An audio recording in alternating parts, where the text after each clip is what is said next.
Mga kaibigan, tuklasin natin ang misteryo ng Nazca Lines.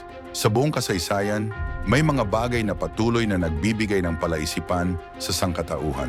Isa na rito ang Nazca Lines, mga napakalalaking guhit sa disyerto ng Peru na tila isinulat sa isang canvas na tanging nasa himpapawid lamang ang makakatanaw. Sino ang gumawa ng mga ito? Para saan? At paano ito nanatili sa loob ng mahigit 2,000 taon? Ano ang Nazca Lines?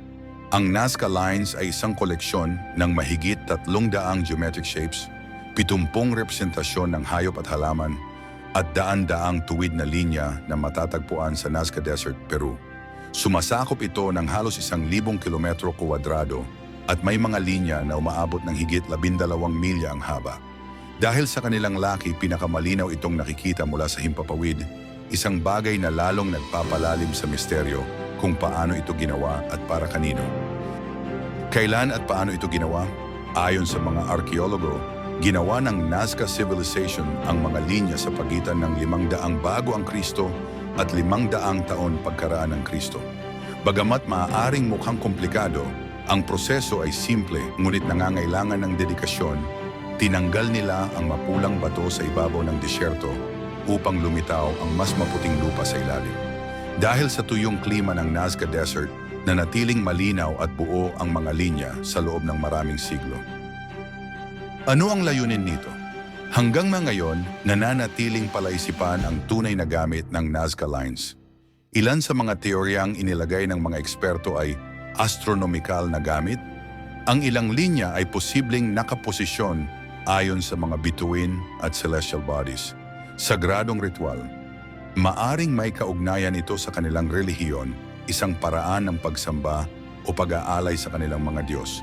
Pagdarasal para sa ulan, bilang isang lipunang umaasa sa agrikultura sa isang tuyong rehiyon, posibleng ang mga linya ay bahagi ng isang seremonya upang humingi ng ulan. Isang sinaunang sistema ng daanan o mapa. May mga nagsusuri kung ang ilan sa mga linya ay ginamit bilang gabay sa mga ritual o pang-araw-araw na buhay. Alien ba ang may gawa nito? Hindi kumpleto ang talakayan tungkol sa Nazca Lines kung walang banggit sa teoryang extraterrestrial.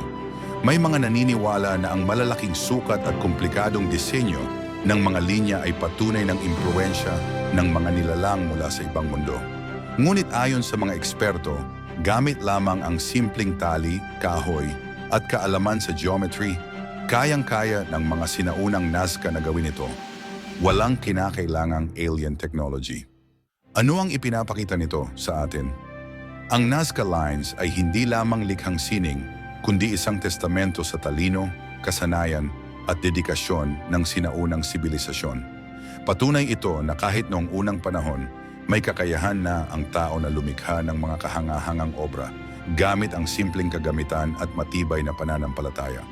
Ang iyong opinyon. Ano sa tingin mo ang tunay na layunin ng Nazca Lines? Relihiyosong simbolismo, sinaunang obserbatoryo o isang mensahe mula sa malalayong nilalang? Ibahagi ang iyong mga opinyon sa komento. Kung nagustuhan mo ang video, huwag kalimutang i-like, mag-subscribe at i-share para sa mas marami pang mind-blowing na talakayan. Kita-kits sa susunod na episode ng ating paglalakbay sa mundo ng misteryo.